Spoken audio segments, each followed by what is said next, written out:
Guillaume, Ulysse Gossel disait il y a quelques instants, sécurité d'un ancien président des États-Unis, c'est important. Sécurité d'un ancien président après une tentative d'assassinat, c'est encore plus important. Ben, ça l'est d'autant plus que ça a coûté sa place à la chef du Secret Service. Au mois de juillet, on avait abondamment commenté les images en Pennsylvanie.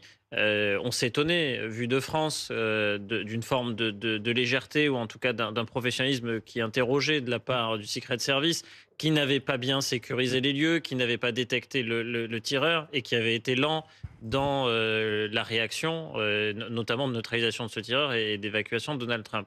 Je le disais, la chef du Secret Service a été remerciée pour cela, ce qui est une forme de camouflet pour un service qui se veut très prestigieux, qui impose son protocole de sécurité au monde entier quand le président des États-Unis se déplace et qui, là, n'arrivait pas à faire face à une tentative d'assassinat, ou en tout cas n'arrivait ni à la détecter ni à réagir convenablement. Et puis ensuite, on a vu les mesures de sécurité autour de Donald Trump considérablement évoluer jusqu'à ce qu'il apparaisse derrière une paroi de verre. Bon, il y avait de la mise en scène, évidemment. C'était une façon aussi de rappeler, à chaque fois qu'on le voyait, ce par quoi il était passé et ce à quoi il avait survécu et échappé. Mais tout de même, ça montrait aussi qu'on essayait de prendre des mesures. Parmi ces mesures, il y avait la question de la coopération entre le Secret Service et les polices locales. Parce qu'en Pennsylvanie, c'était ça aussi, une part des difficultés, c'est que le Secret Service est en proximité de la personne protégée, mais ce n'est pas ce service. Qui doit faire quoi Parce que quand vous devez organiser un périmètre Évidemment. de sécurité et qu'il faut notamment des forces de police autour des lieux où se tiennent les meetings, ça n'est pas le Secret Service qui fait ça. Donc le Secret Service s'appuie sur les polices locales.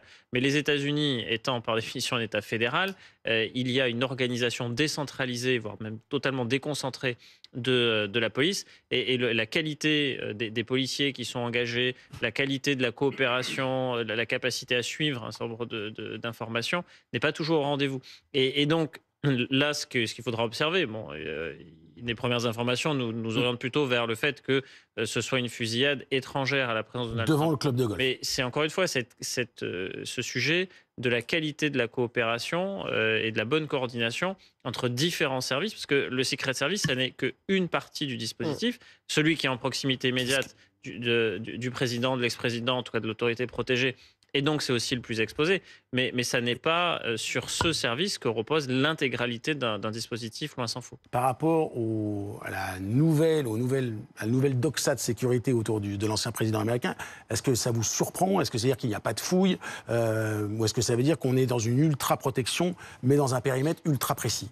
D'abord, cette nouvelle information change tout. C'est-à-dire que l'hypothèse initiale, qui est celle d'une fusillade à l'extérieur du Golfe, ça peut vouloir tout dire dans un pays où il y a 400 millions d'armes en circulation et plusieurs dizaines de milliers de morts par arme à feu par an.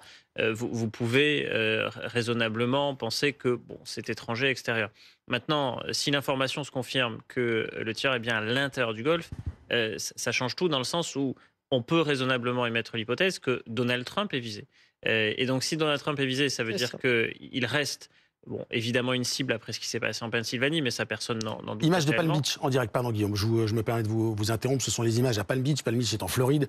On sait que Donald Trump a une grande résidence à Mar-a-Lago, Floride. On sait aussi qu'il a plusieurs golfs, mais là, ce sont visiblement les images, on imagine, à proximité du golfe de Palm Beach qui appartient à Donald Trump. Pardon, je vous ai interrompu. Et donc, ça pose de rechef la question de sa sécurité, le fait que cet individu ait pu rentrer dans le golfe, parce que les questions qui ne manqueront pas de se poser, c'est en termes de sécurité périmétrique, c'est-à-dire la bulle étendue de sécurité autour de Donald Trump.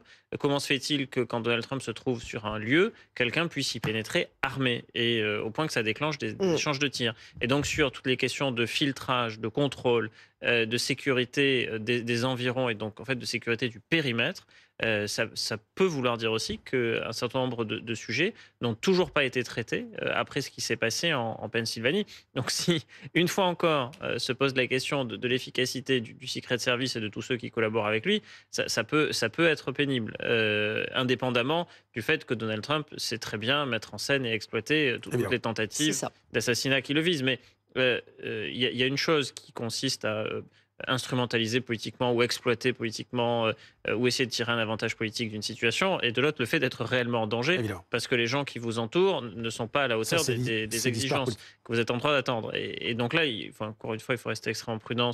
On n'a pas tous les détails, mais le fait d'être parvenu à rentrer dans le golf, déjà, ça dit quelque chose. Guillaume, ça vous suscite quoi, ce que disait, même les zones d'ombre de ce que disait Antoine, golf qui reste ouvert, on ne sait pas si c'est à l'intérieur, sur le parcours, il y a des routes évidemment adjacentes.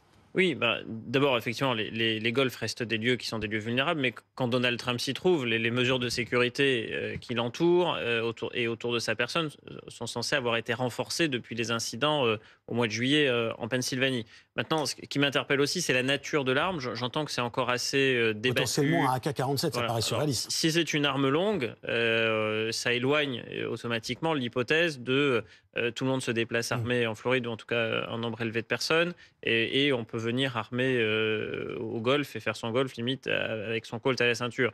Bon, très bien, Compliqué. dans un État où, enfin un État des États-Unis, où le droit de porter une arme est encore plus manifeste que dans d'autres, mais venir avec une arme longue, ça peut aussi orienter vers d'autres intentions, et des intentions d'attenter à nouveau à la vie de Donald Trump au moment même où il se trouve sur ce golf. Et donc ça repose la question de sa sécurité quand il se livre à des activités politiques ou pas, même s'il dispute un golf à titre privé, il reste sous la protection du Secret Service. Donc est-ce qu'il ne faudrait pas encore renforcer sa sécurité personnelle? En tout cas, s'il était avéré que c'est un homme qui est venu avec une arme longue dans l'intention de s'en prendre à Donald Trump sur le parcours de golf, ça interroge de nouveau sur la bulle de sécurité, en clair, et tout le dispositif périmétrique autour.